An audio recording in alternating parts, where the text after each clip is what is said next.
What's up, guys? Welcome to Daily Dose of Reddit. This is your host, Zach, and today we laugh at dummy heads. Because I'm reading, you're listening, you lazy people, from the subreddit called r/StoriesAboutKevin. And I struggled really hard with that intro. Ironic, right? Reading stories about Kevin. See? Wow, come on, Zach. More like Kevin, am I right, guys? No, I'm not, because I'm stupid, obviously.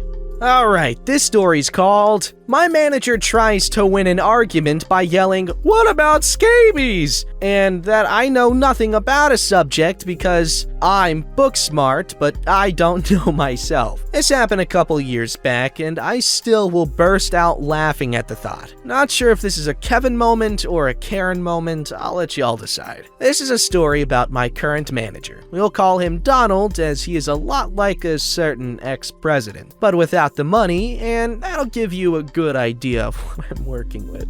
I was coming down with a cold at the time and had mentioned it to my manager, as I thought that I might have to call in sick soon. No big deal. He said something like, well, take some vitamin C and you'll be fine. He's the type of guy to question any health condition because he feels no matter what, he has it worse. I'm a big fun fact person, filled with random trivia and tidbits. I like to say I know a little bit about most things. Some of this comes from my lack of friends in school and a fascination with scientific journals. So I responded in a fun fact type of way, oh, did you know it's actually a myth and there's been no study that correlates vitamin C intake with recovery time of a cold? And oh my god, his face changed from mild amusement to stark anger. What are you talking about? Donald retorted. Everyone knows that vitamin C helps with a cold. I told him, yeah, it's a pretty popular wives' tale, I think, actually. But there's no proof. In fact, that company that made citrus-flavored fizzy powder cold remedy got sued over making those exact claims and lost. I'm now confused over his change in mood. I don't understand why you're even arguing this, Donald said as he turned his chest towards me and pushed it forward. He's really into obvious and deliberate body language expressions because he thinks he's really intimidating looking. Obviously, based on this conversation alone, to mask his deep insecurities with his ego. And then I saw a light bulb go off in his head. He had got it. The one thing to shut me down and prove him right. He yelled, haven't you heard of scurvy? I am floored. I think to myself, yeah, the disease caused by vitamin C deficiency? I think for a second and decide it's a lot funnier if I let him go on believing he won this. Not only did he believe that vitamin C will help with a cold, but that scurvy is a transmittal disease. I smiled, held back laughter, and said nothing. I prepared to leave and get to work, but he was not done. He said to me, you know, OP,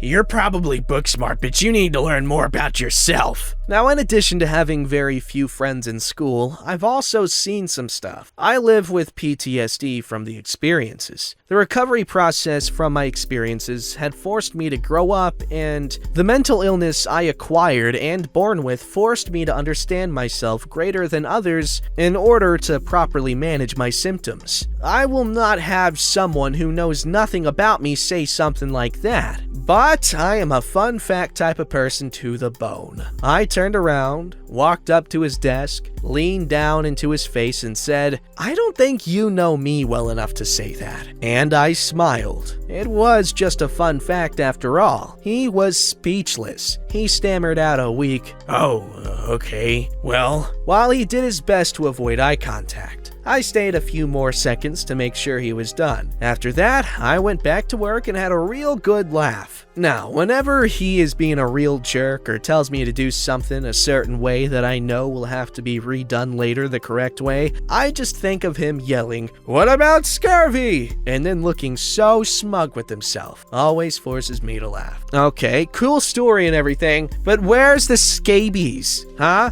No mention of scabies in the story. I want a refund.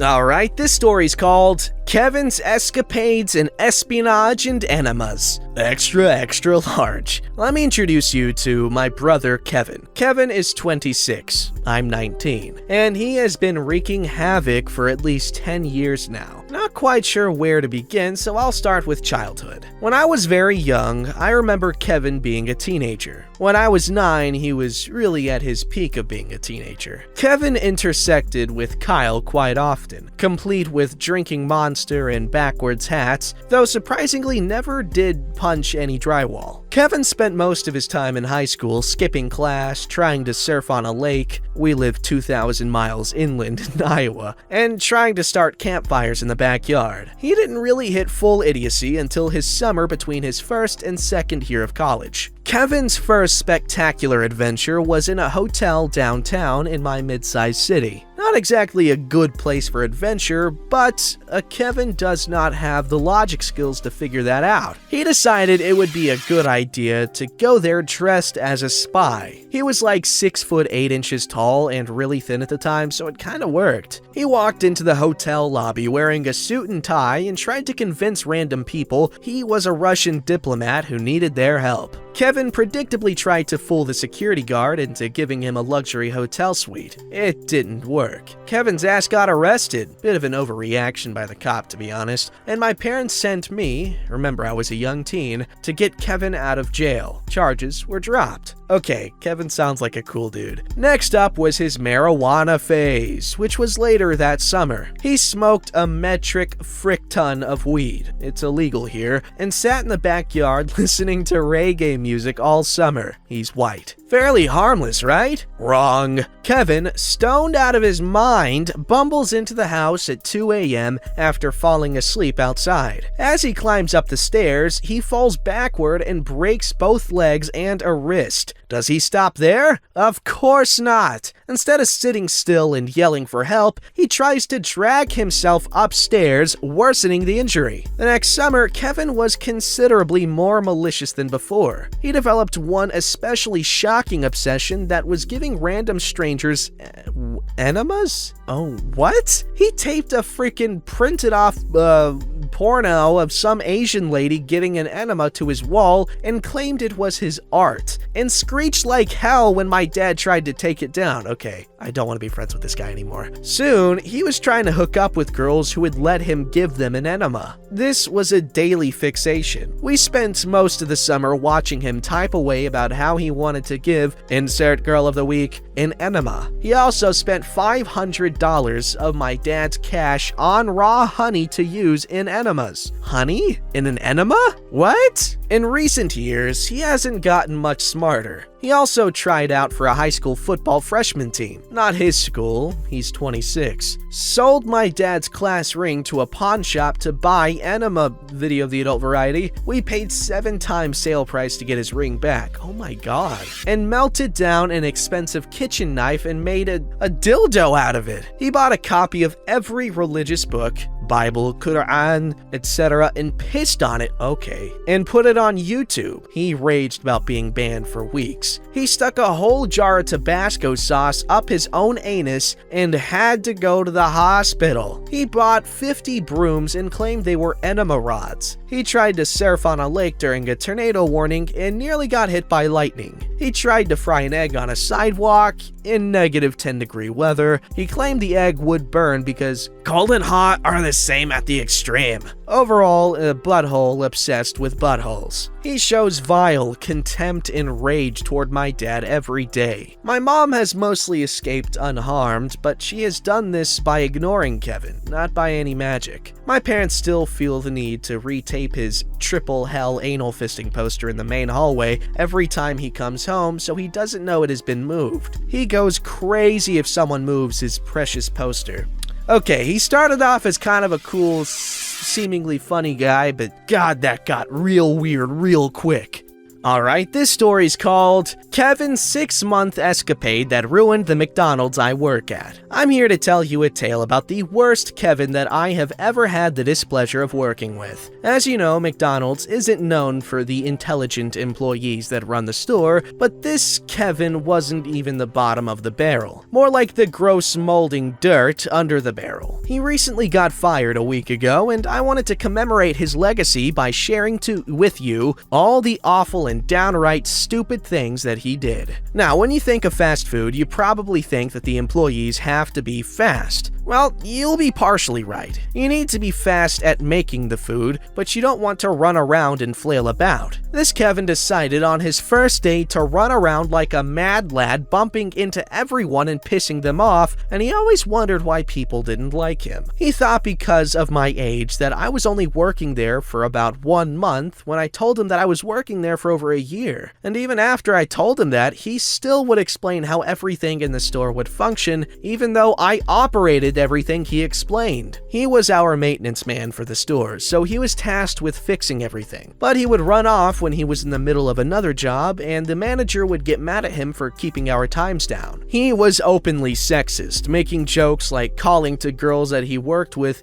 "Hey, woman." Then he once complained to me about my close friend who was telling him to pay attention to his station, and he wished I was calling things out. I made it clear to everyone that me and her were very close friends due to how I acted around her. He would break just about everything because he would bang on baskets to get nuggets out or throw things around recklessly. This made his job a bit of an oxymoron, as he was a maintenance man who broke more things than he fixed. He dropped a bag of nuggets into the fryer with plastic, and not once but twice. This ruined both of our skimmers as they got coated in plastic. He once tried to fix a dishwasher as it wasn't turning on. He immediately assumed that it was our breakers acting up, so he decided to go to our breakers and flip the one for the dishwasher on. The thing was, he couldn't find the one for the dishwasher, so he decided to start flipping off and on every one that he could find, shutting down half the store before he was stopped. His final write-up came when he got caught smoking in our storage house out behind the store. This was a big issue, as a few years back, the storage house caught fire because an employee decided to go smoke in it as well. What finally did him in was when he decided to call 10 minutes before his shift started, stating that he couldn't be in that day. The manager told him that if he didn't come in, he was getting a write-up. He said that he didn't care and was promptly fired. Kevin was a weird guy, and you could tell by his mannerisms, which made me believe that he was either doing drugs or had a mental disorder. He supposedly put butter on everything and hated vegetables. He would tell people this despite being in his 40s and nobody caring. I also heard him say he took 3 5-hour energies on his break, which was only 30 minutes. I also want to mention this as it wasn't ever traced back to Kevin, but he was the most likely suspect. The manager once found a stash of beer cans below the trash bag in the boys' bathroom and nips outside as well. While they never found out who did it, I have a feeling it was Kevin, as he was the only person allowed in the bathrooms during as part of his job, and it would explain his weird decision making. So that's the story about Kevin. There might be a few other incidences that I could have missed, but that seems to be the most of it. Wherever you are, Kevin, I want you to know you're now the butt of every joke at work and you will not be missed. Seems like a weird dude, but weird people make great stories, as you can see here. This story's called Karena Doesn't Understand How a Library Works. This happened on Sunday. Karena came to the library and wanted to know why there were charges on her account. I help her and tell her that according to our system, you have multiple items checked out that are overdue. Do you have these items checked out? I list everything she has checked out. Books, Blu-rays, and DVDs. And she says yes. She then asks me, "What do you mean overdue?" Turns out that Karena had no idea you had to return things you check out from the library. She thought that she got to keep them, and that us informing her of the due dates and highlighting the due date on the receipt was a suggestion of when to return if she didn't want to keep the items. Naturally, she made a big fuss of not wanting to pay the late fees because she had no idea she had to return the items. Unfortunately for me, the library director was doing a walk around and heard the big fuss she was making. After explaining the situation to him, he made me waive her fees and asked the Kavina that she just make sure to return the items and you'll be fine. Although I'm pretty sure we're never going to see those items again, because as she left, she said, "I can't believe y'all would lie about giving away free things to people who really need it. I'm never coming here again." So, yeah. What?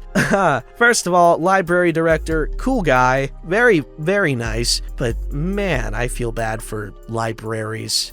Don't forget to like, subscribe, and hit that bell to never miss an episode.